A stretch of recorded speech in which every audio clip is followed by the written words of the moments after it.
Hey parents, welcome to the second season of The Informed Parent, a Think Media podcast. I thought it would be a great way to kick this season off by reflecting a little bit about how we even got here. I became really engaged with Think Media in 2014, loved this organization, and by 2017 was on the stage speaking about what was going on in education and how we were seeing some ways to roll school out in a different way, and have continued conversations and really took a lot of the Think Media content and put it into the classroom in the schools that we started. So as the spring came around, we started to have a conversation a little bit about wonder if we started a podcast that was reaching parents a little bit more about what was going on in culture, because so much is going on in culture.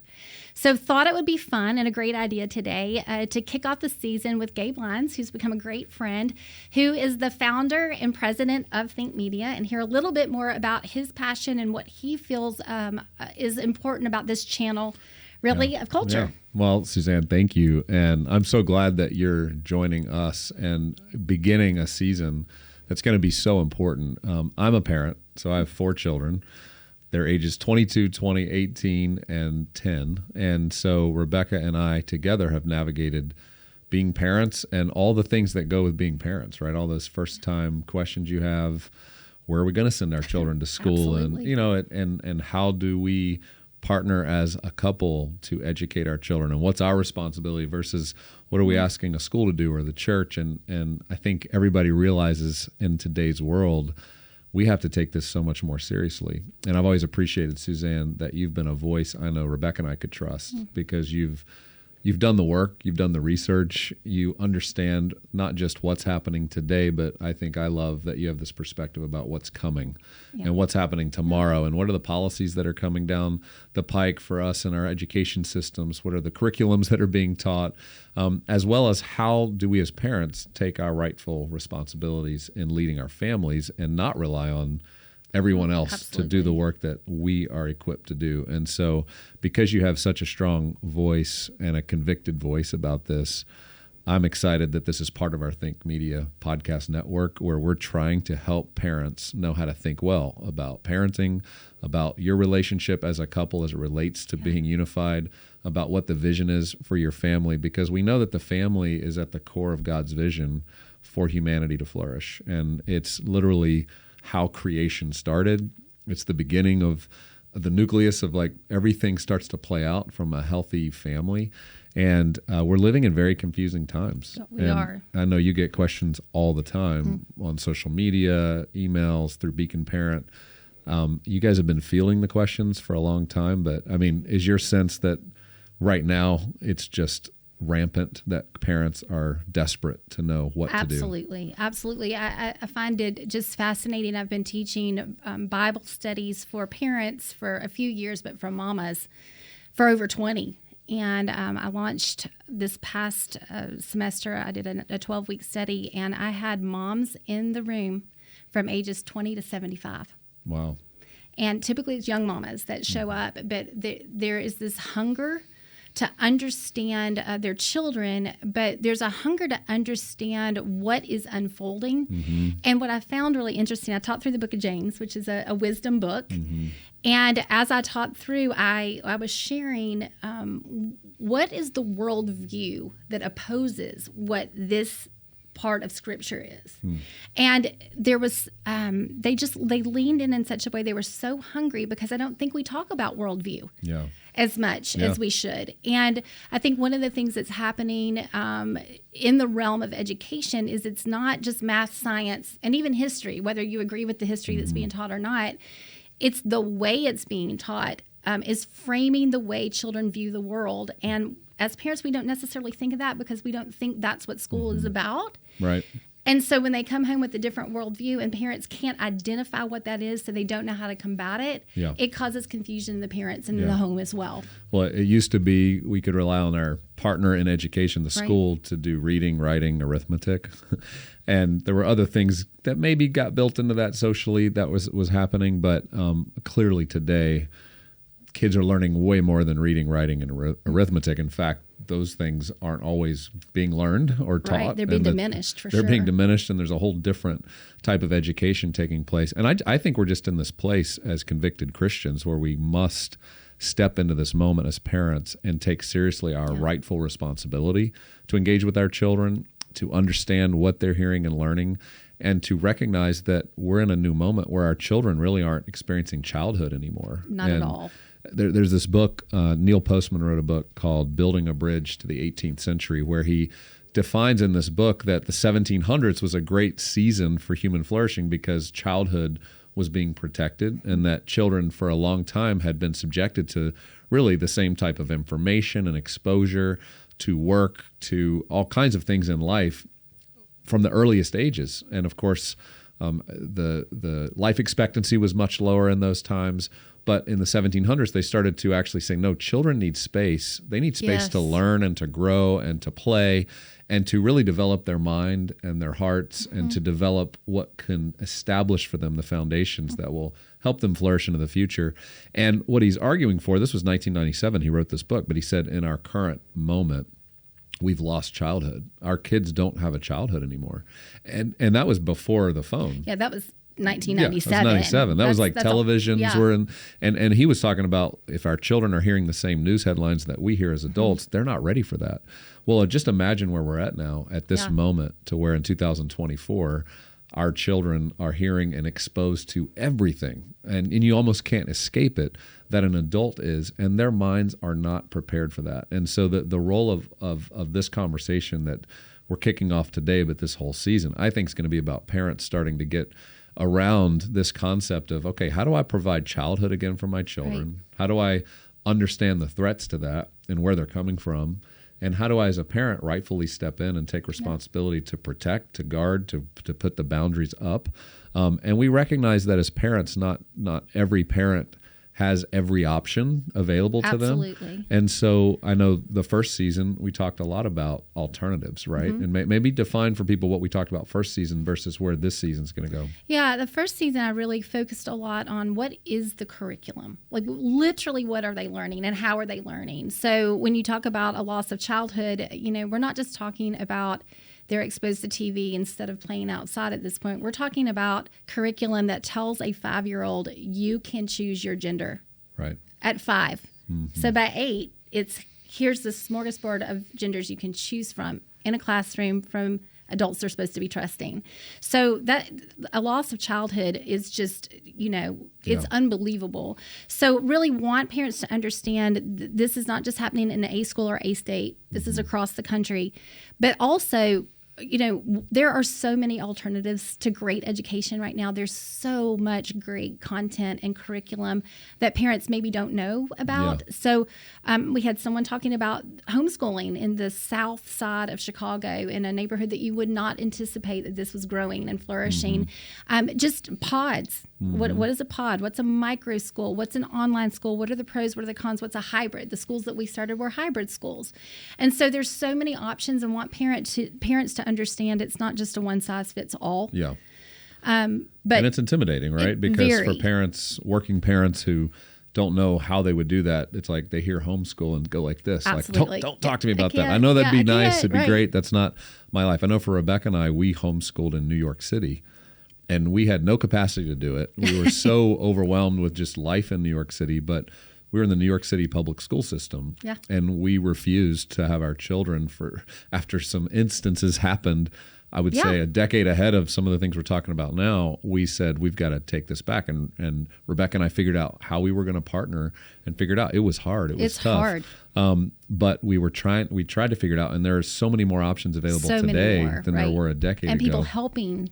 Yeah, now, and people partnering. Like being innovative on how can I help you find a teacher. Because so much, I think the vision behind Think, just to go back to why is this called a Think Media podcast, the vision for Think, spelled THINQ, is we want to help Christians think well and think biblically and develop a worldview that brings Christian ideas to the table for all of these conversations. So the T stands for theology. We want to understand God's view of a matter. H is for history. I is for inquiry. N is for nuance, and the Q is for question. And we have a lot of resources on our thinkmedia.com website where people can go deeper into that. But it's essentially Christian worldview. And the reason that's critical for parents to start to develop for themselves is your children aren't going to pick up things that you don't have. Absolutely. And if you're not thinking through things biblically and historically and understanding what is the purpose of this, then our children really don't stand a chance. And so I think in this environment in 2024, parents are now in a place where they're feeling convicted that something's going off the rails here, but they don't know what their options are. And so season 1, I know you helped them. Here's a bunch of options. Season 2, I think you're going to address those, though their kids are in public schools. Right. They're not able to take a different alternative maybe. Mm-hmm. And so I know you're going to have some incredible interviews and conversations with experts to help them be more prepared for what's happening. But talk a little bit about that. Yeah, I think there are a couple of different things in this season. Actually, I think there are 3 kind of highlights. One is really helping parents see themselves as leaders. And I find in talking and walking with parents for the past couple of decades, a lot of times we don't apply the leadership skills or the leadership experiences we may have had at work or in a ministry or wherever you've been with adults. We don't apply them in our own home. We don't think of ourselves as parents. We think of ourselves as leaders. We think of ourselves as a unit. Yeah. And it sort of gets turned and caregivers towards nurturer and manager of the home. And I like to say, managing the home is an important part of being a parent, but leading people is far more important. And so learning how to actually be the leader, that's one. Number 2, in this season, this is something I've been so personally convicted about. Having no idea what policies are in place, what even my local government looks like. I couldn't have told you who. I wouldn't know what a city council was. I wasn't involved. Forget state and national, which federal I've looked at. But what's going on in our own backyard? And I think policy is something as parents we're so busy in the day in and day out that we don't think about it. But policy impacts your home. Yeah. And it impacts your rights. And one of the things that we're seeing across the board, we need to step in and be the leaders and exercise the rights we have and understand how to exercise them before they're gone. Yeah. Because in many cases, those are being diminished. Right. And then the last thing that I felt pretty convicted about going into this season is there are people that public school is the only option, but there are also people that feel very called. Like this is where I think I'm supposed to be, whether their children are there or not. I feel called to go in. And there are going to be a couple of interviews of just incredible resources, people that are going in to the public schools. One, in fact, I didn't know this, but there's a way to teach the Bible at public schools during the school day. Wow.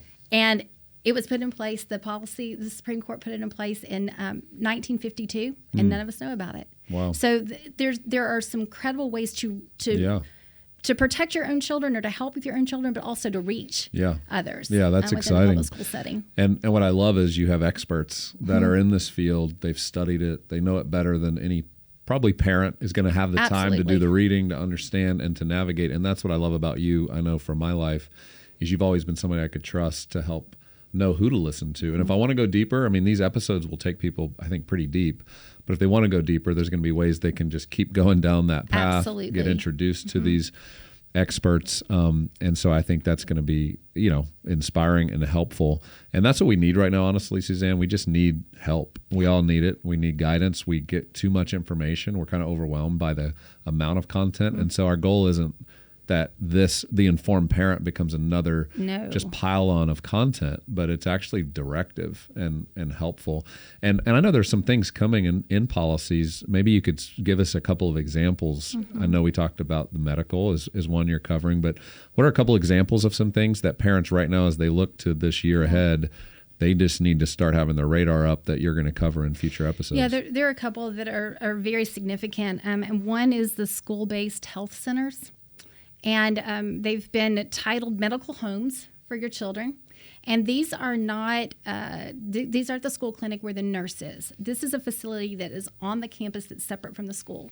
And so the idea that you could drop your child off at school, or they could get off on a school bus and at 10 o'clock in the morning and have something that is deemed a medical or an emotional issue and be taken out of the school into another facility with people you don't know and don't know about, and put back in the school Yeah. and you don't have any access to that information. There are policies that are unfolding all over the nation, and these are being put on campuses. So I think it's just something, it's not a want to know. I don't even really want to be talking about it, to be honest. It's heavy, but it's a need to know, because if you don't know, you can't make decisions, right? Informed parents make informed decisions. Right. So that would be one. Another one that I think we all need to be aware of is just the policies that are going into schools with regard to gender ideology. I don't think parents understand the breadth and depth of the problem, that this isn't in certain pockets or certain communities. This is in the Midwest. This is across the board. And some of the things that are happening to children, it's you can't get your head wrapped around it. And it's not a fear. It doesn't make me fear. I say fear things that you don't know. Fear the things that you're blind to. Right. But if you have the information, you can act on it, and you can get engaged. And so it may not even be affecting your own children, but I'm so convicted at this point that they're all God's children. And we need to be spiritual mothers and fathers, so that we can impact for others. Well, and that emotion of fear, which I know some parents hear that and they're like, oh no, like I didn't know that was happening. I need to figure it out. But fear, God gives us fear in a moment, and it can lead to anxiety or it can lead to wisdom. Absolutely. And God's desire for that emotion, whenever that sparks in our life for any reason, it's to move towards wisdom. So now that I know there's a threat, there's something happening that's not good for my child, what am I going to do about it? Talk a little bit about wisdom, because that's been that's something we've really connected around, and I think parents would resonate that this age is not just calling for information. It's absolutely calling for wisdom. Absolutely.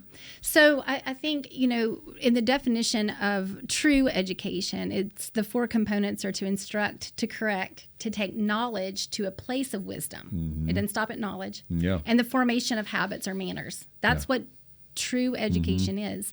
And so as parents, if we're learning what's going on, this just to get information for the sake of information, I mean, spare me. We just don't need it all. However, without information, if knowledge is the beginning of wisdom, then you really can't reach wisdom. You can't apply what you don't know. And so the whole point of being able to hand people information that it takes a long time to figure out, and experts to go to if that's an area that you're concerned about, is the proper exercise or application of the knowledge you have is what wisdom is. So we want you to be able to take this information and say, what do I do with this? And that's exciting. Like wisdom gets into timing, even like how do I apply truth? Like we know the truth, we know what's going to be best, we know what's going to lead to flourishing for our children and families.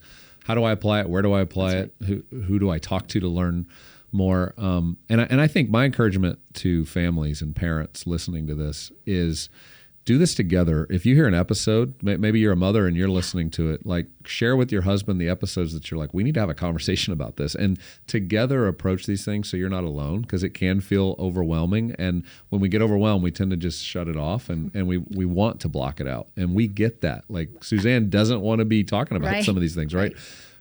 Yet wisdom is also kind of, we see in the Old Testament the reference, I think in Jeremiah, where it talks about being a watchman or standing guard, and you're looking forward and you're trying to understand the times and know what to do, which was the men of Issachar talked about as being people who knew how to do that. And that's what this is about. Being an informed parent is being informed to understand the times, know what you're living through and walking through as a family, but also what your child is having to walk through and navigate, many times without your presence.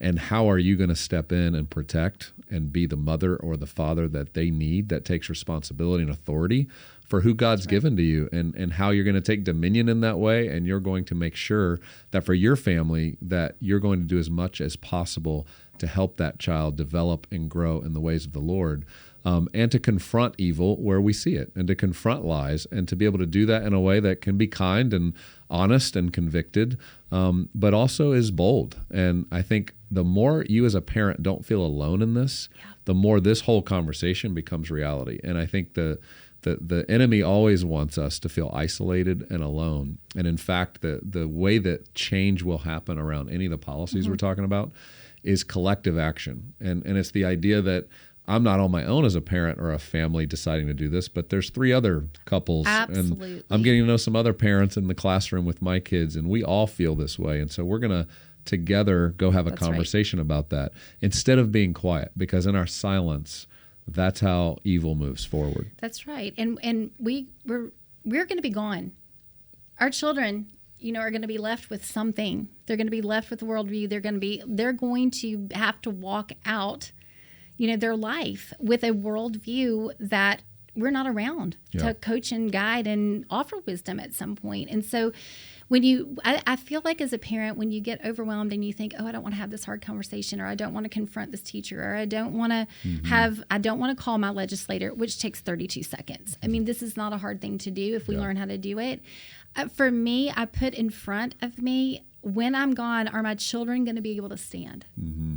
Are my children going to know that they're being deceived? Are they going to know that they're being hijacked in this way? And I think it motivates us.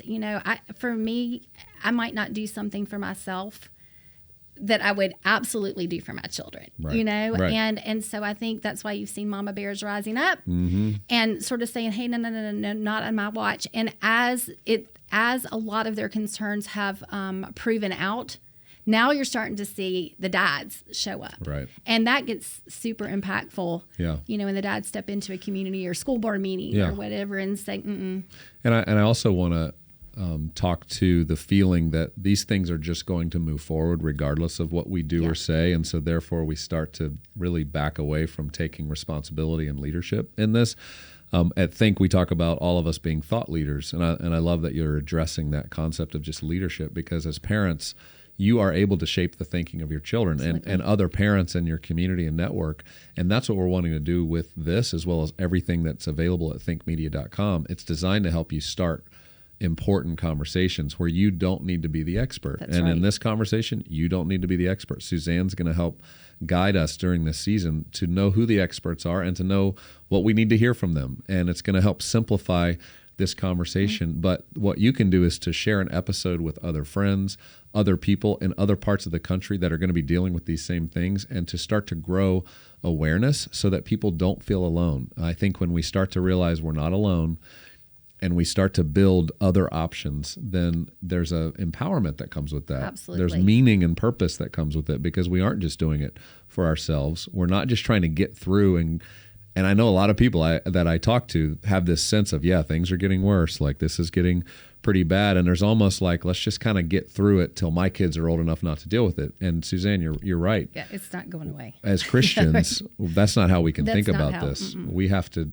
in our moment, do everything we can to try to lead, stand against, and not just stand against and condemn what's happening. No. We have to create the alternatives. Offer the good. And what's beautiful to me about the last few years is all the alternatives you did talk about in season 1. And I would encourage people to go back and listen to those episodes.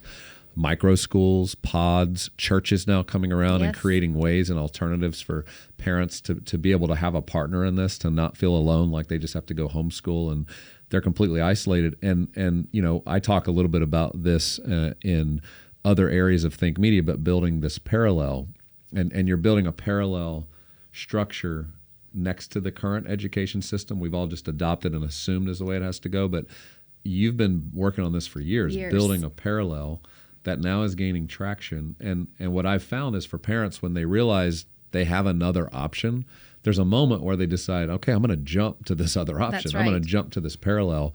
And we're right in the middle of that season. We're right at the moment where traction's being gained. And in this year alone, we could see so much more traction go forward as parents go, I need an alternative. Oh, I just heard about one. Or I could go, I feel called to help lead creating that. That's right. Speak maybe a little vision to that, like what moment you think we're in, because you've been part of building a parallel for a while, a long time. Yeah, since about 2010. And and we didn't have an education background. I mean, this was 5 parents who got together on a back deck and just said, there's got to be a better way to do this, and created a couple of schools and launched. And ours, the idea we had was, in hybrid. So it was a graduated schedule, just as an example. So lower school was at school with certified teachers 2 days a week and home 3. And then middle school, it was 3 and 2. And high school, it was 4 days a week and home 1, and gave margin to the family. That's one way to do it. But right now, I'm helping a church who has decided to open their doors and just say, we are going to be the solution. Yeah. We're going to be a place for families to come. The families at the church were asking, and they said yes. And we've talked a little bit about this. I think at this point where we are in history, the community model schools that are coming and the medical home for your child on that campus, what's happening is sort of this agenda is let's make the public school, the government school, the hub of community. As believers, I think it should be the church. Right. And so if that's going to be the hub, could the church, could you open the doors for a pod? You don't have to do anything. Could you let somebody rent? Could you be the one that creates? There's so many different ways with the building. Yep. The stumbling block for a lot of this innovation is rent. Yeah. And a building. Yeah. So even if there's a little rent, can you do that? There's so many different ways to move forward. And right now, going into this January, February, this is when people start to make decisions about next year. Right.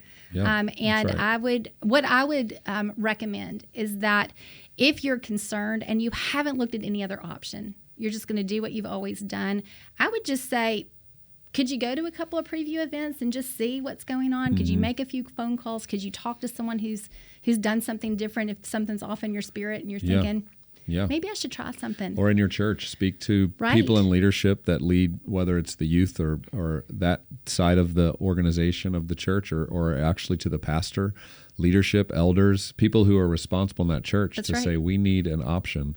Because I agree. I think the parallel will have to be the church. I think the church will have to step back into education in a way that we've maybe watched it at Little House on the Prairie in Walnut Grove, and they had school all week and then church on Sunday.